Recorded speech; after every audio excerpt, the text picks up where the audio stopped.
વિદ્યાર્થી મિત્રો, આજે આપણે ધોરણ 11 ભૌતિક વિજ્ઞાન વિષયમાં પ્રકરણ 4ના પ્રશ્નની વાત કરીશું. પ્રશ્ન છે અહીંયા કે સાપેક્ષ વેગની સમજૂતી આપો.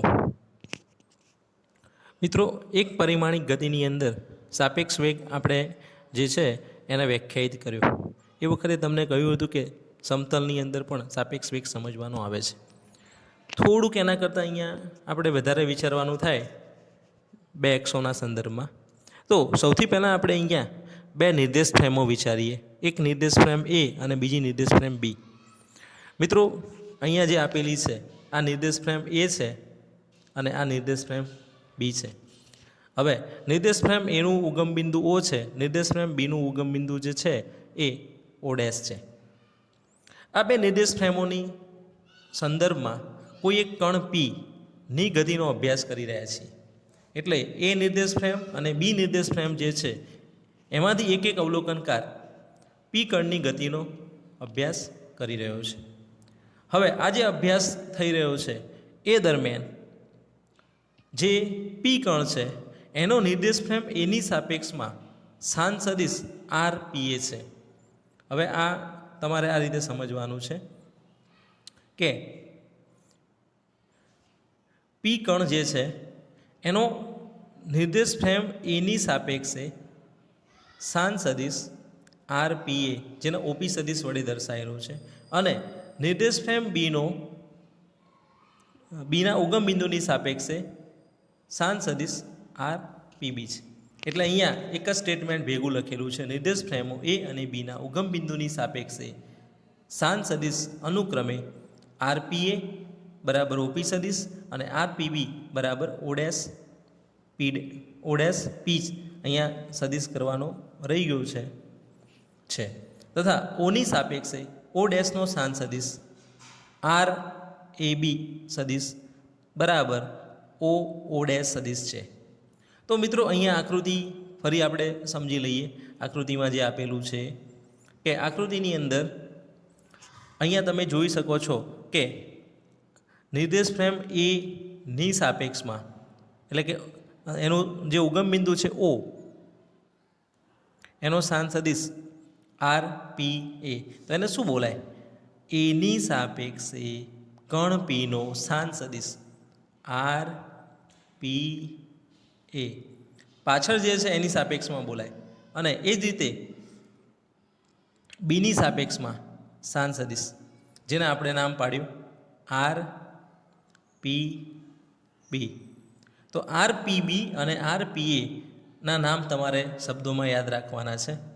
હવે આ કામ કર્યા પછી તમે જોઈ શકો છો કે ત્રિકોણની જે રીત છે એનો અહીંયા ઉપયોગ કરવા માગું છું. જુઓ, ઓ સદિશ, ઓ ડેશ, એના ઉપર બીજો સદિશ ઓ ડેશ પી, અને આનો પરિણામી સદિશ મેળવીએ તો પહેલાંનું પૂછ અને બીજાનું શીર્ષ એને જોડી દઈએ તો જે સદિશ મળે એ અહીંયા બને છે ઓપી સદિશ. તો ઓપી સદિશ જે છે એ પરિણામી સદિશ બને છે. તો પરિણામી સદિશ ઓપી છે એ કયા બે સદિશોનો બનેલો છે? ઓ ડેશ સદિશ અને ઓ ડેશ પી સદિશ. તો આના ઉપરથી તમે આવું એક સમીકરણ તૈયાર કરી શકો કે ઓપી સદિશ બરાબર ઓ ડેશ સદિશ વત્તા ઓ ડેશ પી સદિશ. અને આ જે સદિશ છે એને એ લોકોએ આગળ પાછળ લખ્યા ઓ ડેશ પી સદિશ વત્તા ઓ ડેશ સદિશ. અને હવે એને રૂપાંતરિત કરી આ રીતે લખેલું છે. જોઈ શકાય છે કે આ જે રૂપાંતરણ છે ઓપી સદિશ એટલે શું? તો કે એની સાપેક્ષે પી કણનો સ્થાન સદિશ. આર બી એ સદિશ એટલે શું? તો એ નિર્દેશ ફ્રેમની સાપેક્ષે બી નિર્દેશ ફ્રેમનો સ્થાન સદિશ. અને આર પીવી સદિશ એટલે શું? તો બી નિર્દેશ ફ્રેમની સાપેક્ષે પી કણનો સ્થાન સદિશ. અને હવે આનું તમે સમયની સાપેક્ષે વિકલન કરો તો તમે જાણો છો કે સ્થાન સદિશનું સમયની સાપેક્ષ વિકલન વેગ આપે. તો આ બાજુએ સમયની સાપેક્ષે વિકલન કર્યું, અહીંયા પણ સમયની સાપેક્ષે. હવે બધાનું સમયની સાપેક્ષે વિકલન કરીશું તો વિકલનનો જે જવાબ છે એ આપણને કંઈક આ રીતે પ્રાપ્ત થશે. જુઓ હવે આરપીએ છે ત્યાં શું આવે? આરપીએ જ્યાં લખેલું છે ત્યાં આવશે વીપીએ. આરપીબી લખેલું છે ત્યાં આવશે વીપીબી, અને જ્યાં બીએ લખેલું છે આરબીએ ત્યાં વીબીએ. હવે ઘણી વખતે મિત્રો આ અલ્પવિરામ કરવામાં આવતું નથી ને આ રીતે લખાય છે વી પી એ, આ રીતે વી પી એ બરાબર વી પી બી વત્તા વી બી એ. બરાબર, અહીંયા જે અલ્પવિરામ કરેલા છે આની અંદર એ ના પણ કરેલા હોય, આપણે એનો મતલબ તો એ જ કરીશું. પી એ એટલે એની સાપેક્ષે પીનો વેગ, વી પી બી બીની સાપેક્ષે પીનો વેગ, એની સાપેક્ષે બીનો વેગ. તો આ રીતે તમારે આ જે મળેલા છે વીપીએ, વીપીબી અને વીબીએ એને શબ્દોમાં પણ યાદ રાખવાના છે. તો વીપીએ એ નિર્દેશ ફ્રેમ એની સાપેક્ષે પી કણનો વેગ છે, વીપીબી નિર્દેશ ફ્રેમ બીની સાપેક્ષે પી કણનો વેગ છે, અને નિર્દેશ ફ્રેમ એની સાપેક્ષે બીનો વેગ વીબીએ દર્શાવે છે. તો આ તમે જે પાછળ છે, અહીંયા એ છે, અહીંયા બી છે, અહીંયા એ છે, તો જેની સાપેક્ષે હોય એ નીચે સબસ્ક્રિપ્ટની અંદર પાછળ લખેલું હશે. બરાબર, તો અહીંયા આવું છે, ધારો કે આવું હોય વી સી ડી, તો ડીની સાપેક્ષે સીનો વેગ, બરાબર, વી માની લો કે એક્સ વાય છે તો વાયની સાપેક્ષે એક્સનો વેગ. તો આ રીતે આ બાબત તમારે યાદ રાખવાની છે. હવે આ સૂત્ર મગજમાં ફિટ કરવાનું છે કે વીપીએ બરાબર વીપીબી વત્તા વીબીએ. હવે આને થોડુંક આપણે રૂપાંતરિત કરીને લખવું હોય, ફેરફાર કરીને, તો આપણે આને આગળ આપણે જો એક પરિમાણમાં આવું કંઈક સમજી લાયા હતા યાદ હોય તો વી એ બી બરાબર વી એ માઇનસ વી બી, વી એ બી બીની સાપેક્ષે એનો વેગ બરાબર વી એ માઇનસ વી બી. અને આવું પણ લાયા હતા વી બી એ, તો વી બી એ એક પરિમાણ હતું એટલે સદિશ નહોતા કરતા, વી બી માઇનસ વી એ. બરાબર, આમાં આપણે શું કરતા હતા? તો આ જે ઘટના છે એ ઘટનાને તમે યાદ કરો. જ્યારે આપણે આ બાબત જોઈ એ વખતે જમીનની સાપેક્ષે બે પદાર્થોના વેગ માપતા હતા આપણે. એના કરતાં અહીંયા શું જુદું પડે છે? અહીંયા બે અવલોકનકાર છે, એક પદાર્થનો વેગ માપી રહ્યા છે. બરાબર, આગળ આપણે જે ઘટના જોઈ એમાં શું કરતા હતા? જમીન ઉપર ઊભેલો એક વ્યક્તિ બે પદાર્થોની ગતિનું અવલોકન કરતો હતો. એટલે માની લો કે બે ગાડી જાય છે, એ ગાડી અને બી ગાડી, તો એનું ઓબ્ઝર્વેશન કરતાં એક જ હતું. આ જે હાલ થિયરીની વાત કરી એની અંદર શું આવે છે? ઓબ્ઝર્વેશન કરતાં બે છે, પદાર્થની જે ગતિ થાય છે એ એક જ છે. એટલે એક પદાર્થ ગતિ કરે છે અને બે અવલોકનકારો છે હાલની પરિસ્થિતિમાં. અગાઉ આપણે જે ઘટના જોઈ હતી એની અંદર અવલોકનકાર એક હતો, પદાર્થો બે હતા. બરાબર, તો આ સમીકરણ તમારે ધ્યાનમાં રાખવાનું છે આ રીતે VPA is equal to VPB plus VBA. હવે આમાં આ સમીકરણ કેવી રીતે ઇમ્પ્લિમેન્ટ કરું તો એનો દાખલો આપણે જ્યારે આવશે ત્યારે તમને સમજાવીશું કે એનો જવાબ આપણે જવાબમાં કેવી રીતે ઉપયોગ કરીએ છીએ જવાબ મેળવવા માટે. આના પછીના પ્રશ્નની વાત કરીએ હવે આપણે. મિત્રો, હમણાં આપણે જે વાત કરી એના કરતાં થોડીક જુદી વાત સાપેક્ષ વેગ માટે અને એના સૂત્રોની વાત કરીએ. તો હવે એક નિર્દેશ ફ્રેમ હોય અને એક નિર્દેશ ફ્રેમની અંદર બે પદાર્થો ગતિ કરતા હોય, એટલે બે કણોનો વિચાર કરવાની વાત છે. નિર્દેશ ફ્રેમ એક, કણો બે. તો અહીંયા ધારી લઈએ કે ધારો કે કોઈ બે કણો જે છે એ અને બી, આ એ અને બી બે કણો એક નિર્દેશ ફ્રેમ, ધારો કે અહીંયા લખેલું છે કે જમીનની સાપેક્ષે વેગો વીએ અને વીબી છે. હવે જમીનની સાપેક્ષ જે વેગ હોય મિત્રો, એના માટે આપણે અહીંયા વી એ જી અને વી બી જી લખી શકીએ, કારણ કે રિસ્પેક્ટ ટુ એ જી ગ્રાઉન્ડની સંદર્ભમાં વી બી જી. બરાબર, તો વી એ જી વી બીજી, પણ એની જગ્યાએ એમને ધારી લીધા છે કે એ વેગો વીએ અને વીબી સદિશ છે. બીની સાપેક્ષે એનો વેગ, એને શું કહેવાય? વી એ બી સદિશ વી એ માઇનસ વીબી થાય. એની સાપેક્ષે બીનો વેગ વીબી એ, એના વીબી માઇનસ વી એ કહેવાય. હવે આ બે સમીકરણને તમે સરખાવો, સમીકરણ 1 અને સમીકરણ 2 સરખાવો એટલે કમ્પેર કરો. તો આની અંદરથી હું માઇનસ નિશાની બહાર કાઢી લઉં. ધારો કે આવું છે વી બી એ, આમાંથી હું માઇનસ બહાર કાઢી લઉં તો મને શું મળે? વી એ માઇનસ વીબી મળે. હવે આ માઇનસ જે છે એ એમના એમ રાખવું, અથવા આ માઇનસને માઇનસ વડે ગુણવું તો આ બાજુમાં માઇનસ થાય, એટલે આ માઇનસ થાય પદ અને આ બાજુમાં પ્લસ થાય. તો આ બાજુનું જે પદ છે વી એ માઇનસ વીબી એ તો વી એ બી બતાવે છે. તો આના ઉપરથી શું કહી શકાય? વી એ બી સદિશ અને વી બી એ સદિશ એ સરખા મૂલ્યના પણ નેગેટિવ સાઇન સાથેના હોય છે. એટલે વી એ બી અને વી બી એ સરખા અને વી એ બી બરાબર માઇનસ વી બી એ મળશે. અને બંનેના મૂલ્યો સરખા હશે. સરખા એટલે મૂલ્યોની દ્રષ્ટિએ કહીએ તો એક્ઝેક્ટલી વેલ્યુ સરખી છે. સદિશ કરવામાં આવે ઉપર આ રીતના, આ સદિશ જે કરેલા છે આ સદિશ રાખવામાં આવે તો અહીંયા ઋણ નિશાની મૂકવી પડે. અને ખાલી મૂલ્ય લખતા હોય માનાંકની અંદર તો ઋણ નિશાની મૂકવાની જરૂર નથી.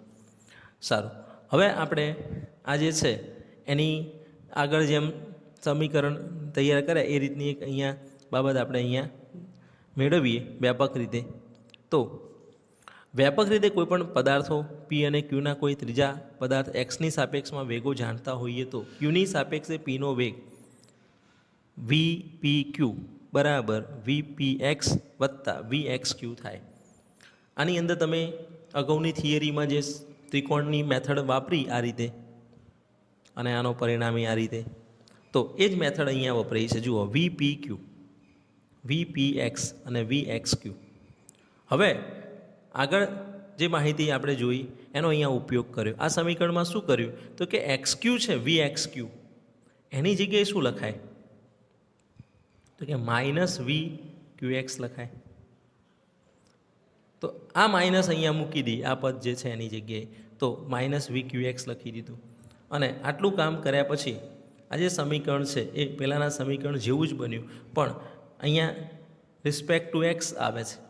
કારણ કે અહીંયા આપણે સ્પષ્ટતા કરી કે ત્રીજા પદાર્થ એક્સની સાપેક્ષમાં વેગો જાણતા હોઈએ તો ઉપરનું સમીકરણ વ્યવહારમાં મળતા વેગો માટે સાચું છે. હવે જુઓ અહીંયા વ્યવહારમાં મળતા વેગો એટલા માટે લખેલું છે કે બહુ મોટા ન હોય તેવા વેગો, ખૂબ ઊંચો વેગ ધરાવતો હોય પ્રકાશના વેગની નજીકનો, તો આ સમીકરણ આપણે લાગુ પાડી શકતા નથી. અને બીજી વસ્તુ કે ચાક ગતિ થતી હોય તો પણ આ સમીકરણ એ કન્ડિશનમાં સાચું પડતું નથી. બરાબર, ચાક ગતિ એટલે પદાર્થ ભ્રમણ કરતો હોય, જેમ પૃથ્વી સૂર્યની આજુબાજુ પરિક્રમણ કરે છે, પોતાની ધરી ઉપર ભ્રમણ કરે છે, તો એવી પરિસ્થિતિ અહીંયા થતી હોય તો આ સમીકરણ ત્યાં સાપેક્ષમાં આપણે વાપરી શકતા નથી. તો આ પ્રશ્નની અંદર પેલા પ્રશ્નનું જ પુનરાવર્તન છે, પણ ફેર એટલો છે કે અવલોકનકાર એક છે અને પદાર્થો બે છે. બરાબર, ઓબ્જેક્ટ બે છે, ઓબ્ઝર્વેશન કરતાં એક છે. આગળની અંદર ઓબ્ઝર્વેશન કરતાં બે હતા, પદાર્થ એક હતો. બંને પ્રશ્નો સેમ છે, સમીકરણ જ આપણે અહીંયાથી ધ્યાનમાં લઈશું. આ પ્રકરણનો સૌથી મહત્વનો પ્રશ્ન કહી શકાય. પ્રક્ષિપ્ત ગતિ અને પ્રક્ષિપ્ત પદાર્થ એટલે શું? કોઈપણ સમયે પ્રક્ષિપ્ત પદાર્થના યામોના મૂલ્યો દર્શાવતા સૂત્રો મેળવો. તો સૌથી પહેલાં તો તમારા માટે પ્રક્ષિપ્ત ગતિ શબ્દ નવો છે. મિત્રો, આપણે અમુક બાબતો જે જાણીએ છીએ એનો અહીંયા થોડોક ઉપયોગ કરીએ. પ્રક્ષિપ્ત ગતિ એટલે કોઈ પદાર્થને જ્યારે સમખીતી દિશા સાથે, કોઈ પદાર્થ છે એને સમખીતી દિશા સાથે કોઈ એંગલે ફેંકવામાં આવે. ધારો કે આ સમખીતી દિશા છે અને આ પદાર્થ છે, આને આ રીતે ફેંકવામાં આવે કોઈ ડાયરેક્શનની અંદર, તો આ પદાર્થ આ રીતે ગતિ કરે છે. તો પદાર્થની આવી જે ગતિ છે, આ ગતિને આપણે પ્રક્ષિપ્ત ગતિ તરીકે ઓળખીએ છીએ. શું થાય છે તો પદાર્થ એવા માર્ગે ગતિ કરીને જાય છે જેના બંને યામો બદલાય છે. એક્સ અક્ષ અને વાય અક્ષ જુઓ, અહીંયા એક્સ અક્ષ વાય અક્ષ જુદા આવશે, અહીંયા જુદા આવશે, અહીંયા જુદા આવશે, કારણ કે આ ઘટનાની અંદર બે પ્રકારની ગતિ સાથે થાય છે. એક સુરેખ સમખીતી દિશામાં ગતિ થાય છે અને બે ઉર્ધ્વ દિશા અથવા અધો દિશામાં ગતિ થાય છે. તો પ્રક્ષિપ્ત ગતિની અંદર આ બાબત પહેલાં મહત્ત્વની છે, એની વ્યાખ્યાની વાત કરીએ. જ્યારે કોઈ પદાર્થને પૃથ્વીના ગુરુત્વાકર્ષી ક્ષેત્રમાં સમખીતી સાથે અમુક કોણે ફેંકવામાં આવે ત્યારે તે નિયમિત સમખીતીજ વેગ, એટલે એના આપણે અચળ વેગ કહીશું, અચળ વેગથી ગતિ કરે, અને નિયમિત ઉર્ધ્વ પ્રવેગ એટલે એને અચળ પ્રવેગ કહીશું, સાથે ગતિ કરે છે. આવી દ્વિપરિમાણિક ગતિને પ્રક્ષિપ્ત ગતિ અને આવા પદાર્થને પ્રક્ષિપ્ત પદાર્થ કહે છે. એટલે મિત્રો બે ગતિ છે, એક અચળ વેગી ગતિ અને બીજી અચળ પ્રવેગી ગતિ. ઉર્ધ્વ દિશામાં પ્રવેગી ગતિ કરે છે અને સમખીતી દિશાની અંદર વેગી ગતિ કરે છે. અચળ વેગી સમખીતી દિશામાં અને ઉર્ધ્વ દિશાની અંદર અચળ પ્રવેગી ગતિ કરે છે. તો આ રીતે પદાર્થની સમખીતી દિશાની અચળ વેગી ગતિ અને ઉર્ધ્વ દિશાની અચળ પ્રવેગી ગતિ જે પદાર્થ કરતો હોય આવી ગતિને આપણે પ્રક્ષિપ્ત ગતિ તરીકે ઓળખીશું. તો સમખીતી સાથે અમુક કોણે પદાર્થને ફેંકવામાં આવે ત્યારે પદાર્થની સમખીતી દિશામાં અચળ વેગી ગતિ અને ઉર્ધ્વ દિશામાં અચળ પ્રવેગી ગતિ થાય છે. પદાર્થની આવી ગતિને પ્રક્ષિપ્ત ગતિ કહે છે અને આવી ગતિ કરતા પદાર્થને પ્રક્ષિપ્ત પદાર્થ કહે છે. આના ઉદાહરણની વાત કરીએ તો કોઈ દડો જમીન ઉપર સ્થિર પડેલો છે અને એને ફેંકવામાં આવે, કિક મારવામાં આવે, તો દડો ધારો કે આ રીતે જઈ આ રીતે પડશે અહીંયા. તો આ જે ગતિ છે, કિક મારીને હવામાં ઉછાળેલ દડાની જે ગતિ છે એ પ્રક્ષિપ્ત ગતિ થશે. અને અહીંયા જે ખૂણો બને છે એ ખૂણો તમારે આ રીતે લેવાનો છે. આ જે ખૂણો થાય એને આપણે થીટા તરીકે ઓળખીશું.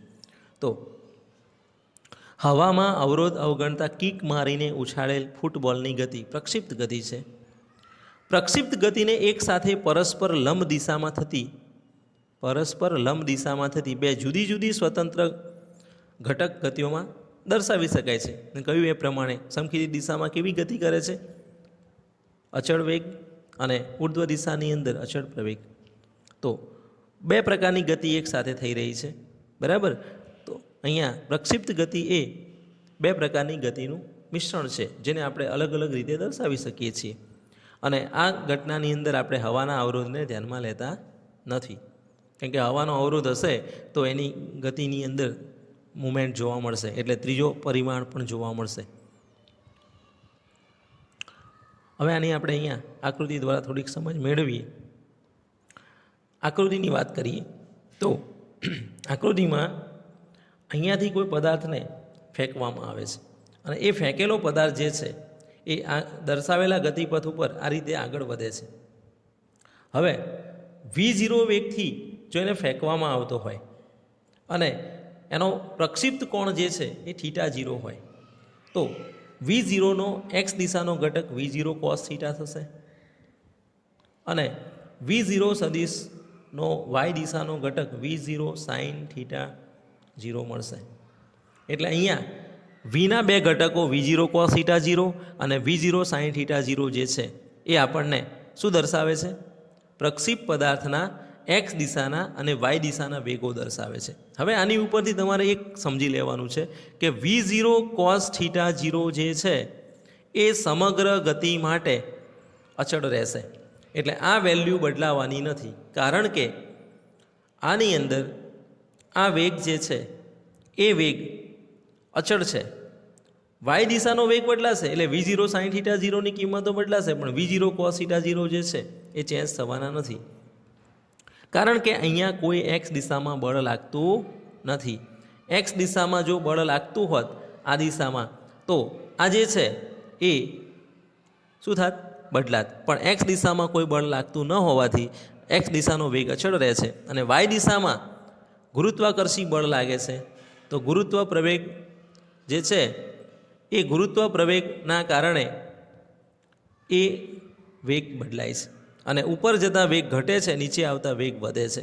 તો આવી જે ગતિ થઈ રહી છે એના પ્રવેગના અંદર આપણે વાત કરીએ તો એક્સ દિશાનો પ્રવેગ 0 થશે અને વાય દિશાનો જે પ્રવેગ છે એ જી જેટલો થશે.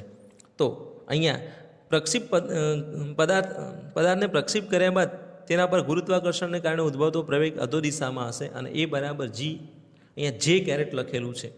તો એ જે કેરેટ જે છે એને દર્શાવવા માટે આપણે અહીંયા ઋણ નિશાનીનો સહારો લઈએ છીએ, કારણ કે નીચેની દિશા છે તો ઋણ વાય અક્ષ કહેવાય અને ઋણ વાય અક્ષ હોય ત્યાં માઇનસ જે કેરેટનો આપણે ઉપયોગ કરીશું. બરાબર, એટલે અહીંયા આ જે દર્શાયેલું છે એમાં માઇનસ લખવાનું કારણ આ છે.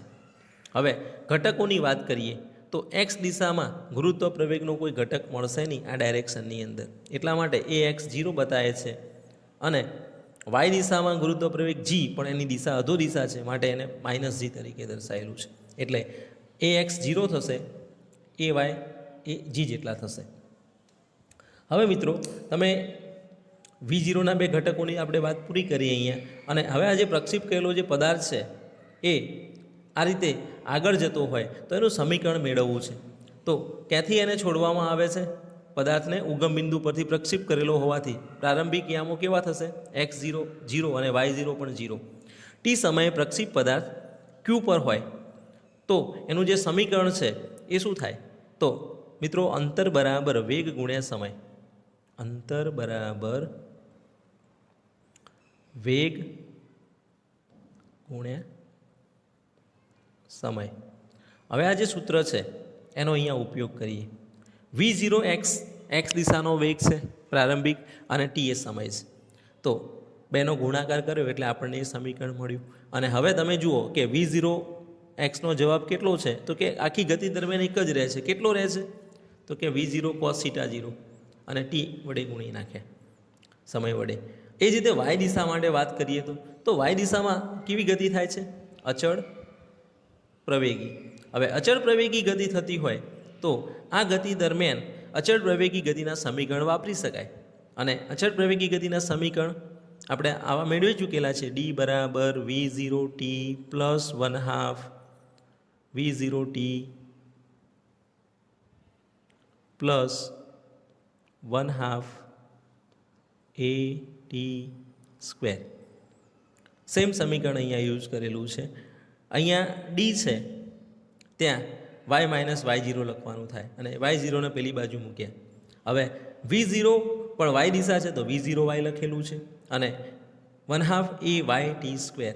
તો આ રીતે તમારે y દિશાનું સમીકરણ લખવાનું થશે અને એની અંદર પણ કિંમતો ભરી દઈએ તો y0 0 છે તો V0 yની જગ્યાએ V0 sin θ0 મૂકી દઈએ, ટીની જગ્યાએ ટી મૂકી દીધો અને એ વાય છે એની જગ્યાએ જી મૂકી દીધો, પણ માઇનસ જી છે માટે સમીકરણ થોડું કન્વર્ટ થઈને આ રીતે બન્યું આપણું.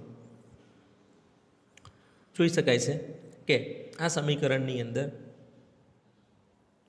આની અંદર તમે સ્પષ્ટ જોઈ શકો છો કે આ જે છે V0 sin θ0 t minus 1/2 gt square, આની ઉપરથી આ બંનેની કિંમતો ભરવાથી મળે છે. y0 0 મૂક્યા, V0 y V0 sin θ0 છે. તો આ રીતે વાયનું સમીકરણ બને છે. હવે આ બે સમીકરણ જે છે આપણી જોડે બરાબર, એ સમીકરણને એક્સ દિશા અને વાય દિશાના વેગ સ્વરૂપમાં લખવા છે. તો એક્સ દિશાનો વેગ આ રીતે મળશે, વાય દિશાનો વેગ સમય સાથે બદલાશે. એટલે વાય દિશાનો જે વેગ છે એ દર્શાવવો હોય તો શું કરવું પડે? તો એના માટે વાય દિશાની અંદર જે અચળ પ્રવેગી ગતિનું સૂત્ર છે v બરાબર V0 પ્લસ at, આ સૂત્રનો આપણે અહીંયા ઉપયોગ કરીએ, V0 પ્લસ at. હવે દિશા વાય છે તો અહીંયા V0 y લખાય, અહીંયા Vy લખાય અને અહીંયા ay લખાય. ચલો કિંમત ભરી દઈએ અહીંયા. તો Vy is equal to V0 sin θ0 minus GT. Plus GT લખવાની જગ્યાએ માઇનસ જીટી કેમ લખ્યું છે? ડાયરેક્શનના કારણે. તો આ રીતે તમે આને સમજી શકો છો. અને એક્સ ઘટક સમગ્ર ગતિ દરમિયાન અચળ રહેશે અને વાય ઘટક જે છે એ મુક્ત પતન કરતા પદાર્થની જેમ બદલાશે. તો આ બાબત તમારે આની અંદરથી ધ્યાનમાં રાખવાની છે, બરાબર. અને આ પ્રશ્નની અંદર તમને tan θ શોધવાનું કે તો tan θ શોધવા માટે અહીંયા મહત્તમ ઊંચાઈવાળા બિંદુએ Vy શું થશે? 0 થશે. અને એ વખતે થીટાનો જે જવાબ છે એ આપણને tan inverse Vy by Vx બરાબર 0 મળશે. બરાબર, તો મહત્તમ ઊંચાઈ માટે થીટા કેટલો થાય? તો થીટા 0 થઈ જશે અને પછી એ પદાર્થ ત્યાંથી પાછો પડશે. બરાબર, તો મહત્તમ ઊંચાઈનું સમીકરણ મેળવતી વખતે આપણે આ બાબતને ધ્યાનમાં લઈ લઈશું. તો આ પ્રશ્ન તમારે પરીક્ષામાં પૂછાયો છે, થિયરિકલી પણ તૈયાર કરવાનો છે, આના ઉપરથી એક્ઝામ્પલ પણ આવે છે. એટલે અહીંયાના આ ચેપ્ટરના જે મહત્ત્વના પ્રશ્નો છે એ પ્રશ્નોમાંનો એક પ્રશ્ન કહી શકાય આને.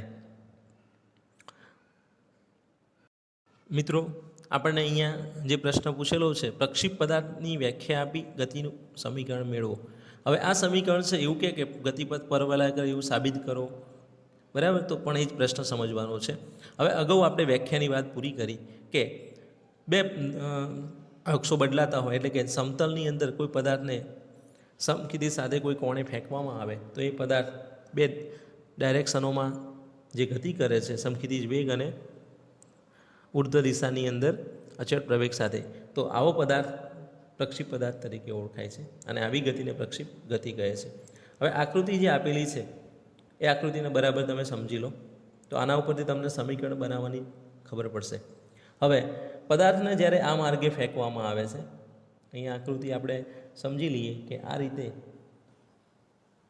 એને આ રીતે ફેંકીએ છીએ, તો આ માર્ગે જ્યારે પદાર્થ ગતિ કરીને જાય છે ત્યારે એ ગતિ દરમિયાન અહીંયા આ જે ડાયરેક્શન છે આ ડાયરેક્શનમાં એનો પ્રારંભિક વેગ હોય છે અને જેની કિંમત v0 જેટલી છે એમ કહી શકાય. એની કિંમત આપણને અહીંયા v0 પ્રાપ્ત થાય છે.